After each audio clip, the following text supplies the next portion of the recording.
Welcome back to Hope Beyond the Broken.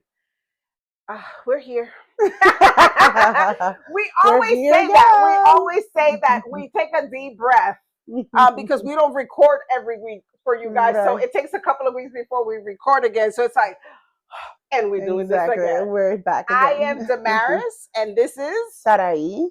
my sister, and she is my co host. I'm her co host. And we're so excited that we got another opportunity to come out here today and talk to you guys and just share a little bit of everything with you guys. And so it's been exciting. A lot of good and exciting things have been happening. How are you been doing, Sarah, lately? I've been doing great. Great, thank God. Rolling with the punches. But everything good, just working, being a mom. I was spring break this week, so I had a few days off. So that was Yes. awesome to share some time with my son and also time for myself. We were in Fun Spot and he's like, Mommy, I don't want to go on that ride. I was like, but I want to go on that ride. I want to have fun too. So I'm going to say I've enjoyed myself this week. Yes, that's good. So I it's love the good. fact that you talked about, doing something that you like for yourself. And Yes. when we were talking about what should we talk about today, I know that we always center around our beliefs and because we're grounded in our belief, right, in God and everything like that. But we do know that we live in a world where we live in this flesh and there's a lot of things that are happening. And so, Yes. with that being said, we also were talking about how do we give ourselves permission to take care of ourselves. Right. I think that not only women, but men also, we're also so in the hustle and the bustle of everything that we do a lot of things to the detriment of ourselves. Right. We give, and we don't do nothing in return for ourselves. And unfortunately, we train people to do that, right? We train people to just expect us to show up and to show up right. Exactly. And don't complain because we never do, right? Yeah. But we You want to can't give, complain. yeah. Well, and that's a misconception. You Yes. can complain. You You know what I'm can. saying? You can cry. You can complain. Yes. You can, yeah. But a lot of people feel guilty, Yeah. moms, especially moms, because I was talking to Yeah. somebody also that's a mom that feels guilty Mm-hmm. if she complains that she wants some time for herself. She complains, if she feels bad and guilty. And I'm like, why are you feeling guilty? You have to take care of yourself. Right. Right. I was a single mom for a lot of years with 3 kids, and I know what it is to just focus and just do, Keep going. and not Yeah. take care of yourself at the detriment of yourself. Mm-hmm. It wasn't until later on in life that I realized that it is okay for me to say no. It's okay for me to do things for myself. Exactly. So I just wanted to go, just pick your brain and kind of see what thoughts do you have on that, and what are some ideas, like topics that we talked about that would be good for us.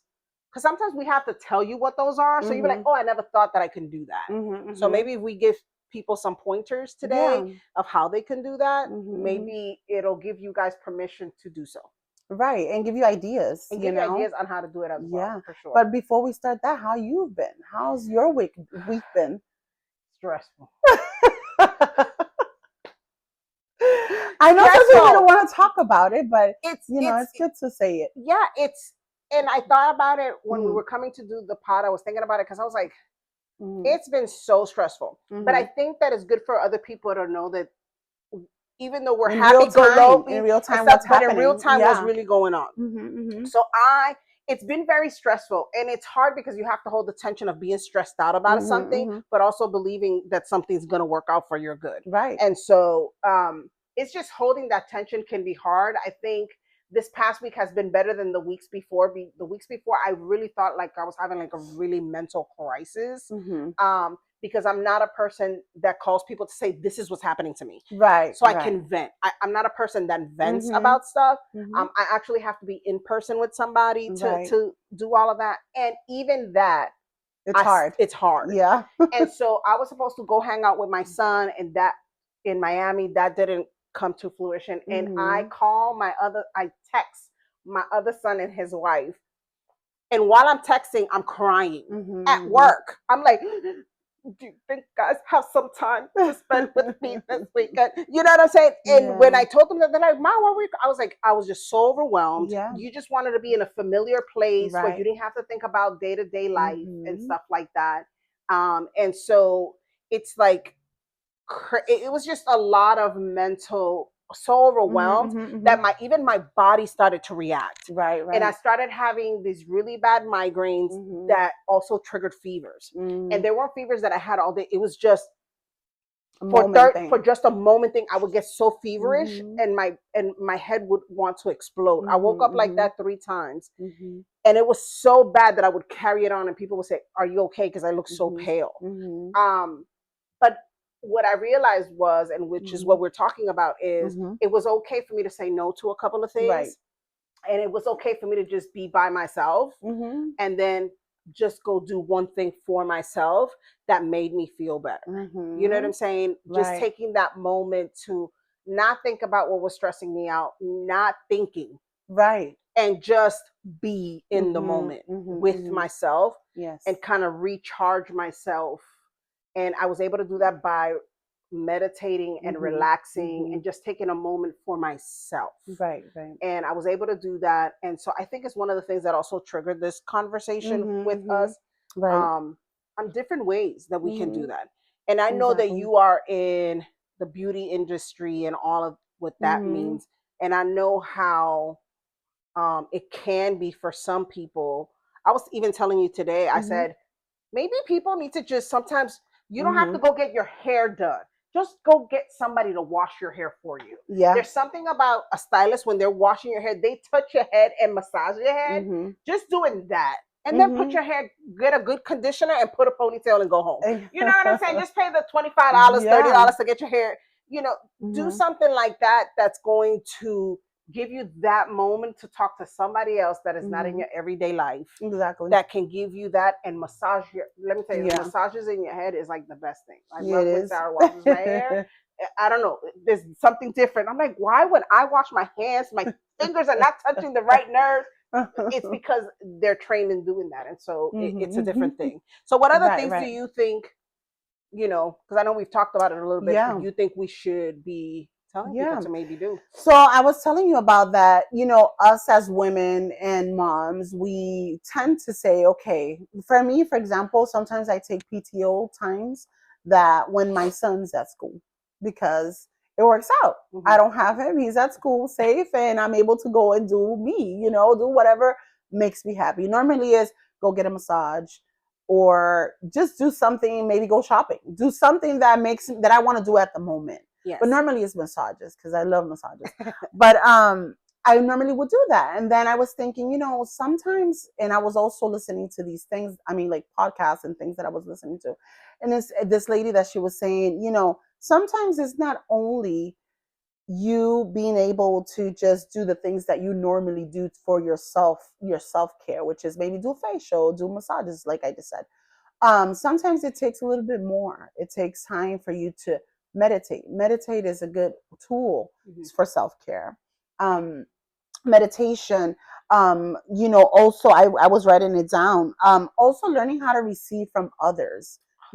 Sometimes for me it's hard to receive. Yeah. Because I'm so used to giving that is so hard to sit down and just say, something, I'm gonna receive it. Yeah. Sometimes for me it's like, no, I don't need it. It's okay. I got it. It makes you uncomfortable sometimes. But for me, I think it's also the independency of being so independent for so long. It's like, no, you're good. You don't want to be a burden to anyone. But at the end of the day, it's important to let other people receive and let people pour into you as well. And sometimes just having people that can just listen to you, because that's also sometimes a burden you would feel, right? Well, I'm not going to tell my business or my problems to this person, but it's good to let, as long as you have a good outlet, I think somebody that's going to actually pour into you. So I think definitely those are ways of being able to do that, taking time to meditate.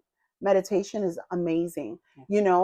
Also, bring it in with maybe music, instrumental music, or words of affirmation or sermon. Sometimes I like to listen to, and I've been doing this like at night, just like before I wind down to go to bed, I kind of like put instrumental music and I just sit there and just meditate and just sometimes doze off, even if you fall asleep, that's fine. But it's just preparing your mental and your brain to kind of wind down to rest. Yes. Because a lot of the times we can fall asleep because we're tired, but that doesn't mean we are getting proper sleep. Correct. You know, because our head is still going. So that's important. Meditation, learning how to receive from others words of encouragement, balancing and discipline. You know, balancing and discipline is very important. Yes. And I think that maybe with our lifestyle of all the time, it's like it's hard to balance, and it's also hard sometimes to be disciplined. Yes. Before having my son, I was so disciplined in my eating and working out, and I was just so. But then he came, and it's not to say that, because at the end of the day, you still have to maintain to be disciplined, but it takes a lot more effort to do that. And I think pick yourself. Exactly. I think we don't pick ourselves. Exactly. We take care of everybody else, but we don't take care of ourselves. Exactly. And I remember when he was younger, you would tell me, remember, you're a mom now, but you don't stop living. Yes. You don't stop being Sarai. You don't stop doing the things that you like. You don't. It might be a little bit more difficult, but you have to make sure that you make that time. Correct. And I think since we're talking about kids and stuff, I think a lot of, especially new moms, have like a lot of new baby guilt. Let me tell you something. Walking, being first moms with my younger two sisters has been a hoot. Because I laugh, because I've been through it. And when my kids were little, I was pretty much by myself because I was in Florida and everybody was in Boston. And you handle it a little bit different. And I handled it very different because instead of my circumstances were different. So instead of being very emotionally about it, I actually closed myself out from emotion. I was like, I got a task to do. I got these two little babies. And then it was the third one. I'm like, I have to do what I have to do. Yeah. And so I didn't have a lot of time to be emotional about it. Right. But I love the fact I have the sweetest story of Priscilla. When Priscilla first had her baby, you know what I'm saying? Right after you have a baby, you're super emotional. And then, you know, she's our younger sister. So we're like very like hovering over her like the first couple of weeks that she had her baby. And we went out somewhere and the baby pooped while we were in the car, remember? Yes. She got in the car and the baby pooped. We were in the car for not even 10 minutes. But when my other sister went to pick her up, she saw that she was pooped. And then all three sisters, we kind of took on, and we had like a line. One gave the wipe, the other one wiped, the other one took the garbage. Like we took care of the baby, and then we handed it to my sister. And then we realized when we went to the bathroom to wash our hands, and I looked at Sarah, and Rebecca says, how many aunties does it take to change a diaper? And then we went outside, and my brother-in-law was holding my sister because my sister was crying. She's like, my baby was like in her diaper, a dirty diaper. And I was like, I smiled because I'm like, it's not okay. It's going to be okay. You know what I'm saying? But I understood that first mommy thing. Yeah. And so me, Rebecca, and Sarah hugged Bernard and Priscilla. We were like rocking them in the middle of the restaurant and laughing because we're like, it's going to be okay. And so I say that to say, especially when you're a new mom or you have small kids, we have mom guilt, crazy mom guilt. Yeah. Constantly. But this is one thing I want to do. I want to give you permission that if the baby takes a nap, take a nap. Yeah. You may not take it for the 2 hours that they're taking their nap, but if you take a 30-minute nap, an hour nap, everything that's in the house is still going to be there, right? Your house is not going to be pristine without a child when you have a child. It's never going to be that way. I tried it. It ended up with a couple of rooms that I always had multiple living spaces because there was one for the people that came to visit and my kids never sat in it. And they were like, why we have an extra living room that nobody sits in? It's not like we entertain. Right. But you know what I'm saying? But if you don't have that, it's okay to take a nap when the baby takes a nap. It's okay because you're waking up at midnight, 2 o'clock, 3 o'clock in the morning to do a feeding. Also, let other people help you. Yes. I know especially first moms are like, oh my God, you know, you're handling my baby a certain way or stuff like that. But if somebody's already kind of experienced and stuff like that, do that. I know that when Sarah had her baby, I used to either come, and then when he got a little bit bigger, I started taking him with me on the weekends so I can give her the weekend off, or at least the day off and stuff. We would take Junior for the day. Me and John would take him for the day or whatever. And then when Priscilla gave birth, I went over there and visited. And, you know, and anytime I go visit, I would say, guys, go have a date night, you know? Take those opportunities to go on a date night. You are still a woman. You are still a man. You are still in a relationship that needs to be fed and needs attention. Mm-hmm. And sometimes we want to do all of these. If it isn't this or this big or anything like that, I'm not going to do it. Mm-hmm. Pencil yourself into your life. Mm-hmm. I think that we check out Mm-hmm. and we just give, and Yeah. nothing's being poured back into us. Right. And I'm sorry, and we can talk a little bit about this, but I refuse to be in any type of relationship where there's a friendship or anything where I'm only pouring out and not receiving anything Very back. important. And I bring that to say I had lunch with a ex-coworker of mine a few weeks ago. And I'm usually the one that's very positive, very giving a lot of advice and always there for somebody. Right. And it's just, she's such a hopeful, sweet soul. And I sit there and we're talking and stuff, and I have my tears like right there. I'm like, if she's asked me the wrong question, she asked me the right question, I'm gonna start the right crying. question. Like I'm going to like not the wrong and one. she's never seen me that way. You know what I'm saying? Because vulnerable. I don't present myself very vulnerable to a lot of people. And so people, when I do it, they're like, oh, what's going on? You know, because they don't expect that, right? But I come and I'm talking to her, and I don't know what happened. We started talking, and I am just, and all I was doing was thanking her. I was like, thank you so much for being such a sweetheart, because you're such a gentle person and such a sweetheart. And I'm like, while she's talking, I'm eating my blueberry pancakes with, I'm like, oh my God, like, thank you so much. And she's like, Mama, whatever you need, you know, I'm here for you. She's like, girl, cry, do it. And it was like, I was able to breathe after that. I was holding it in for so many days. Right. I'm telling you, that whole week, I cried on Sunday when I saw you. I cried on Tuesday when I texted my son. I cried on Wednesday when I went to lunch with her. I cried on Saturday when I saw my daughter-in-law and her mom. I was like, don't hug me too much, because if you hug me too much, I may cry again. And she's like, what? So she hugged me even tighter. I'm like, this is not fair. But I think that we need to give ourselves permission. We need to pencil ourselves into our life. Yeah. And not feel guilty. Yeah. And it is okay. It's one of the reasons why when you get on a plane, they say you're the one that needs to put a mask first, because you can't take care of nobody if you don't have no air to breathe. You can't help nobody if you're depleted. You can't help nobody if you have no energy. Yeah. You're gonna bark at people. You're gonna yell at people. You're not going to be the nicest person to be around with if you're not taking care of yourself. Rest is also so important. Rest. Oh my, and right rest. And it's okay. Rest. Yes. And it's okay. Yes. You know, there's going to be weeks that you may not get a full 8 hours, but if you can get 8 hours, and this is another thing, you don't have to be asleep, but I mean like get in your bed and just be in a slumber, like just be there and just let it ride. You know what I'm saying? And that will help a lot. I think when my kids were younger, we used to get home very late, but everybody would just scatter to their spaces. And by 9 o'clock, everybody was in their own personal space. Yeah. They had already said their goodnights, even if they were going to sleep.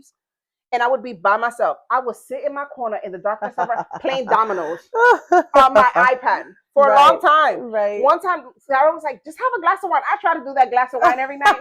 It didn't stay. It didn't work. It didn't stick. So I was like, drinking the wine with one glass of red wine, you know, for your health or whatever, is that works for me. So I just played dominoes like for hours. Then it went from that to K-dramas and it's just something to kind of distract you and kind of just give yourself that time to just decompress. And you know, I feel like I'm getting better with time, because it didn't happen from one day to another for me. Like this weekend, yesterday, I think it was last night, my son is, I'm coming out the shower. I'm on my towel. I'm getting, you know, it's only him and I. So it's very normal for us just to, okay, get out the shower in your robe or whatever. And I'm like, okay, can you get off my bed and go to your room? Because he's like, I'm like, honey, we've been all day together, yesterday, today. You slept with me last night. Like, hello, I need some space. Mommy needs some person. For me, before, that would have been like, don't push him away. Yeah. He wants to be with you. That's quality time. Like, before, it was like, I felt really guilty. And I'm like, no, honey, we've been all day together. You can go to your room and give your mom some personal space. Yes. Please. And it's a learning thing all the time. And it's okay to do that. It's okay. Yes. I also think journaling, I mean, like doing journaling, for me, that I'm the type not to always be talking to people about my issues or my situations or anything that I may be going through or whatever. I'm starting. I'm not very consistent of every day doing it, but I'm trying to learn how to do that. Yeah. I put it in my night table, and I try that whenever I have some energy left at the end of the evening, write whatever I'm feeling, whatever I went through, what I could have done different, what to maybe be less stressed, you know, or less overwhelmed. So it's all about learning and just trying every day a little bit more. Yes. I think that what we should do is this, and we've been talking about it, but I think what we're gonna do is this. Okay, I think we need to give a giveaway. Yeah, that would be nice. Okay, so this is what we're gonna do, people. Yeah. The first person that gives a comment in Instagram and one person that gives their first comment in Facebook is going to get a TLC basket. That would be nice. Right? We're going to good. put a little bit of things in there. Maybe a journal. We're going to put some things in there, a little bit. The country came out. It's like a little bit of this, a little bit of that. Okay? So maybe a little journal. Something in there. We're going to give you a basket. So we're going to do a giveaway. Yeah. In the next, we have a couple of episodes. And so at the end of these couple of episodes, we're going to send out 2 TLC baskets with some things in there for you guys to, just as a reminder that you are loved, you are seen, take care of yourself. And I think that would be great. So one person from Instagram is going to be picked, and one person from Facebook, leave us a comment, tell us TLC basket, and we'll go ahead and DM you back and get your information. What do you think about that? I think that's amazing. Right? And also tag your friends to it. You know, tag, share it, you know, subscribe to the channel. We're going to continue having more of these. I think that would be a great idea to continue having more throughout the year, throughout every podcast. Yes. We would love to do that. I think that would be a good thing for us to give you guys something back. Not only that, but to also, like you said, a TLC basket is for caring and for nurturing yourself, skin, whatever it is. Yeah, we'll see. We're gonna come up with something good.